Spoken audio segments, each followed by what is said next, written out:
मैं कहना चाहती हूँ 15 अगस्त 1947 को से लेके 15 अगस्त 2026 तक 79 ईयर्स हो गए हमारे इंडिपेंडेंस को। जो तब पॉपुलेशन थी हुई थी वो है ही नहीं है।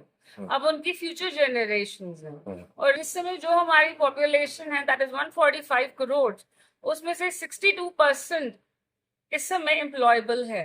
It is less than.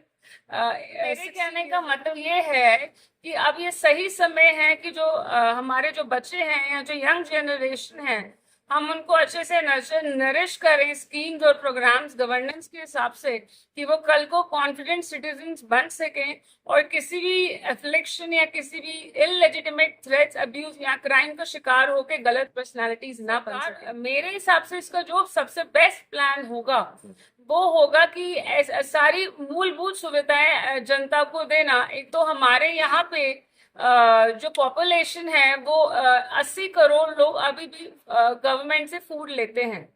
हाँ जी। और हम इतनी बड़ी पॉपुलेशन को इग्नोर कर ही नहीं सकते। और टैक्स पेयर्स भी हमारी कंट्री में it is I think between 2 to 5%। उनको भी अगर हम करेक्ट अपॉर्चुनिटीज और ट्रेनिंग और स्किल और एजुकेशन नहीं देंगे तो वो भी अच्छे डायरेक्शन में नहीं बढ़ पाएंगे। जब भी कोई सिटीजन अपने आप को कमजोर समझेगा तो वो कॉम्प्रोमाइज करेगा गलत चीजों से। तो सरकार का काम है कि जितना ताकत अच्छा हो सके सिटीजन्स को दे। देखिए, गवर्नमेंट जो कॉन्सेप्ट है that is ideally meant for superintendence and deliverance of essential and important services to all the citizens, right?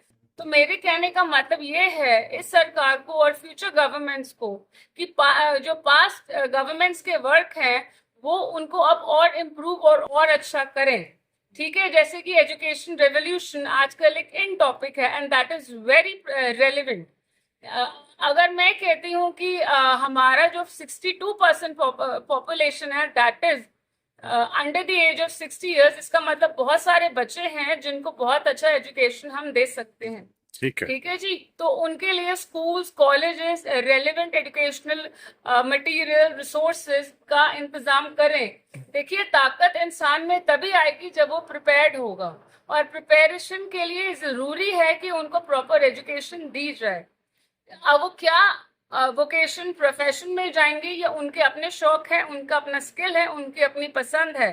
पर ये कहना मेरा सही है कि एक पॉपुलेशन इतनी डिसेंटली ट्रेंड हो कि कल को वो कहीं अपने घर में भी कोई औरत ढंग से मूव कर सके और एक आदमी ढंग से काम कर सके, किसी भी मैनिपुलेशन या करप्शन का शिकार ना हो और इतना स्ट्रांग हो कि उसको दूर करने के लिए अपनी पूरी ताकत लगा सके।